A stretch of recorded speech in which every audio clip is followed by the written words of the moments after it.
geopolitical shifts? Yeah, good morning to you.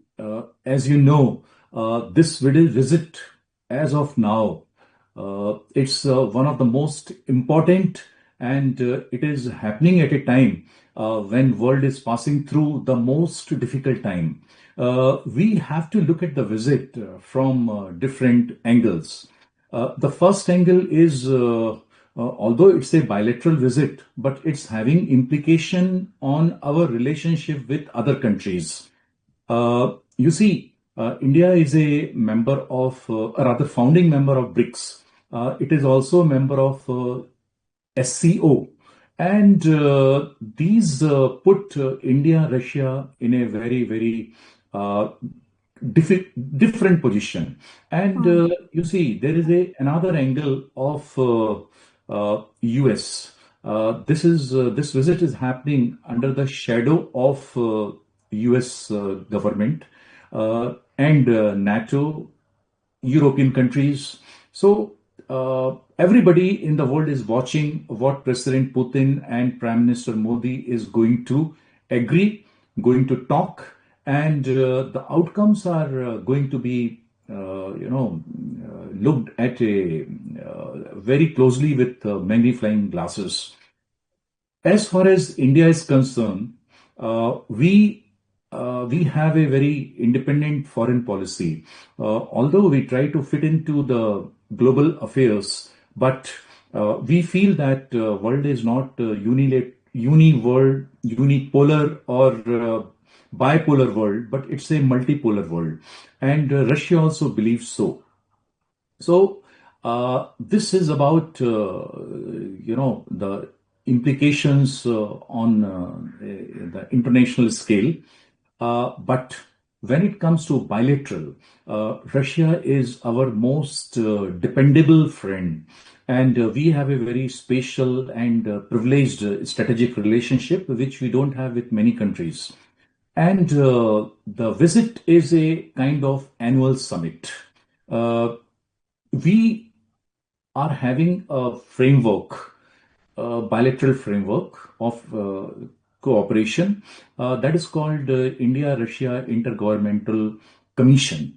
So the visit happens in alternative years, and because of the Ukraine conflict and crisis, this visit couldn't happen on the regular basis. But if you look back, then the visit has been happening in a very structured manner in the last 25 years. And we have, under the framework, we have different cooperation. We have cooperations on defense relationship, on trade, tourism, aviation, nuclear, atomic energy, and science and technology. It's one of the very, very intensive program which we have with Russia. So when it comes to the defense, although we have been trying to, reduce our dependence on any single country, and we are also promoting Atmanirbhar Bharat. So under this, still we have the legacy systems which we have purchased with Russia. So there is a need to upgrade them. There is a need to maintain and repair and operate them. And apart from this, we have to look in the future also. If you see about, if you talk about the BrahMos has fulfilled its obligation to the nation in the Operation Sindoor. It has caused the huge damage to our enemy, and it has created a kind of psychological impact that it has become the part of vocabulary of India and Pakistan. Pakistan remembers it as a sign of fear, and we remember BrahMos as a sign of courage and bravery. So we have inducted BrahMos missile in the Indian Army, Navy, and Air Force.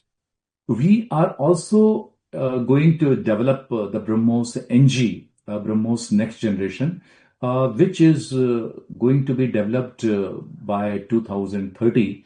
and the missile is going to use the latest technology and would be state of the art. They give service for about 40, 50 years. Of course, we have to do a lot of life extension, but the usual life is 40, 50 years. So whatever we have developed in 1995 and 2000 will certainly give service up to 2035, 2040.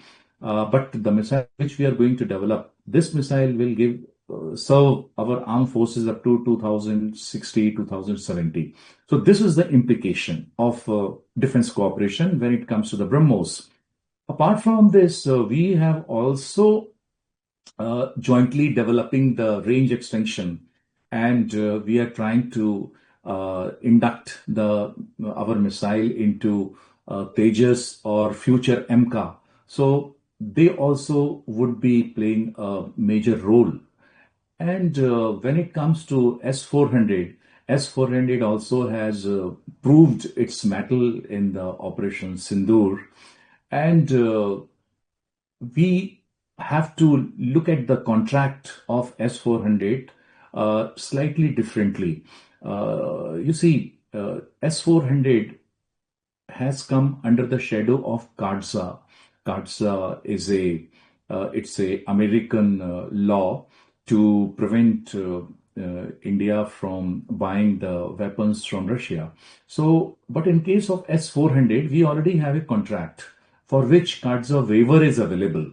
So, what we can do, we can extend the number of the systems, and it is not going to be a new contract. It should be only the amendment in the contract that instead of 5 or instead of X number of system, we are going to have 2x or 3x, should I say 3 times or 2 times of the existing contract. So that would not cost the CARDSA to this deal. That's what I feel. And regarding the Sukhoi 57, the aircraft is, it's one of the finest aircraft in the world, and we have been having a discussion with Russians. So let us see what happens. But what I feel, in my view, S-57 will not happen immediately, although the proposal may be there.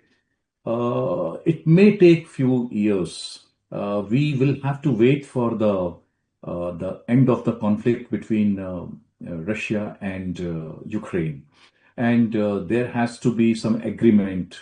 I think then only this Sukhoi 57 may happen. But we have to also look at our Atmanirbhar Bharat efforts when we are trying to design, develop also fifth generation aircraft, and we are going to have our own engines, our own weapon suite, our own sensor suite, our own aerodynamic design. So, about Sukhoi 57. There is another contract which we should look at when it comes to the defense. That is, the logistic contract which we are going to have with them. That would allow both the sides to use each other's resources, and would allow the usage of fuel, the visit to the classified places, and it's a big gate.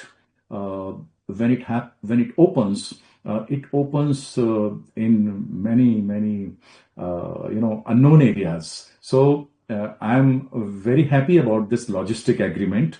We already have this kind of agreement with many countries like US, Singapore, Britain, and so forth. But with Russia, despite having a very long defense cooperation, we didn't have. I think there were certain reasons which are now resolved. So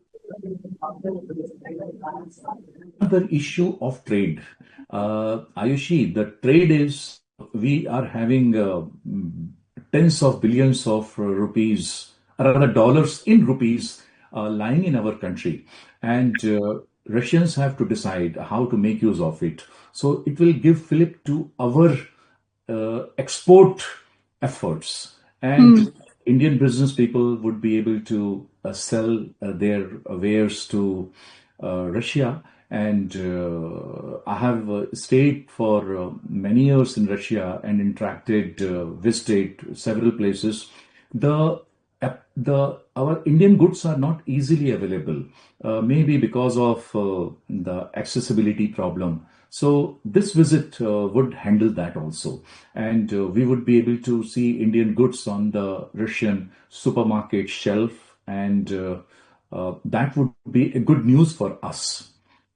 And there is another thing which I feel the world would be watching: the chemistry between Prime Minister Modi and President Putin. If you can recall, in the last few visits, in fact, the world gives credit of not using the nuclear weapons by Russia to Prime Minister Modi, because Prime Minister Modi has intervened and told President Putin not to use nuclear weapons in Ukraine or in Europe at any other place. So, with this background, the visit is very important, and when it comes to India, our global positioning would be depending upon the outcome of this visit. So this is what I feel. Right. So just one more question. How do you see India balancing its traditional defense ties with Russia while deepening relationship with US, See, France, and others? yes, we have very independent foreign policy. Usually, India never comes under the pressure from any country. This is one. This is the first premises, and the second is we believe in completely insulating our foreign policy when it comes to the defense vis-a-vis others. So, and we have done the whole thing, the whole idea under the two policies. The first is our belief that we should spread our sourcing of the weapons, number one. And the second is we have to have Atmanirbhar Bharat, and we should indigenously produce all kind of weapons in the country. And we have come under pressure, I feel, only because of this 25% tariff by President President of US to not source petroleum products from Russia. So I feel, other than that, we have had very independent foreign policy, and we are not going to get influenced when it comes to defense by any country. So this is what I feel. Yeah, and sir, do you also expect discussions on S-500 during President Putin's visit, given India's ongoing S-400 deployments? You see, as I told you, that S-500 is a very attractive weapon, but it would call for waiver of CARDSA to stop, the financial sanctions against India.